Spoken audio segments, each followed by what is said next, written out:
BA द्वितीय वर्ष राजनीति विज्ञान के विद्यार्थियों,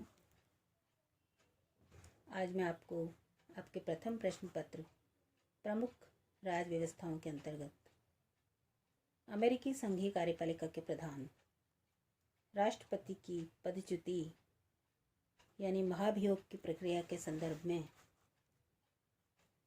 जानकारी देना चाहती हूँ। अमेरिकी संविधान के अनुच्छेद 2 की उपधारा 4 के अनुसार राष्ट्रपति को केवल महाभियोग के आधार पर ही हटाया जा सकता है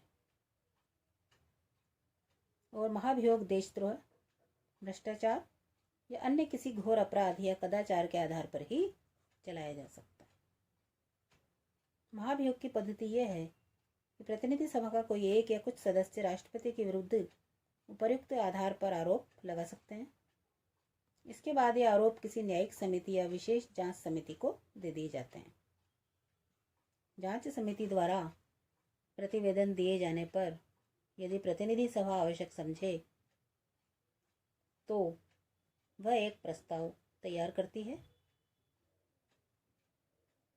जिसमें राष्ट्रपति पर लगाए गए आरोपों का उल्लेख किया जाता है और प्रतिनिधि सभा को यह प्रस्ताव अपने बहुमत से पारित करना होता है।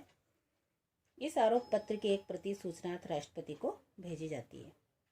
इसके पश्चात यह प्रस्ताव सीनेट के पास जाता है। सीनेट निश्चित तिथि को इन आरोपों की जांच हेतु एक न्यायालय के रूप में बैठती है और सर्वोच्च न्यायालय का मुख्य न्यायाधीश इस बैठक की अध्यक्षता करता है। प्रतिनिधि सभा की ओर से भेजा गया प्रतिनिधि सीनेट के आरोपों के बारे में भी पूरी जानकारी देता है। राष्ट्रपति को अपने बचाव हेतु स्वयं उपस्थित होने या अपने प्रतिनिधियों, वकीलों को भेजने का अधिकार होता है। यदि पूरी छानबीन के बाद सीनेट अपने 2/3 बहुमत से प्रस्ताव पारित कर दे कि राष्ट्रपति के विरुद्ध लगाए गए आरोप ठीक हैं तो उसे हटाया जा सकता है और हटाने के बाद उसके विरुद्ध न्यायालय में मुकदमा चलाया जा सकता है। अब तक केवल एक बार 1867 में राष्ट्रपति एंड्रयू जॉनसन के विरुद्ध महाभियोग लगाया गया था, लेकिन सीनेट में इस प्रस्ताव को बहुमत प्राप्त होने में एक मत की कमी रह गई और राष्ट्रपति को पद से नहीं हटाया जा सका। अमेरिकी इतिहास में दूसरी बार इस प्रकार की जो स्थिति थी 1974 में भी उत्पन्न होने जा रही थी। 28 जुलाई 1974 को प्रतिनिधि सभा की न्यायिक समिति ने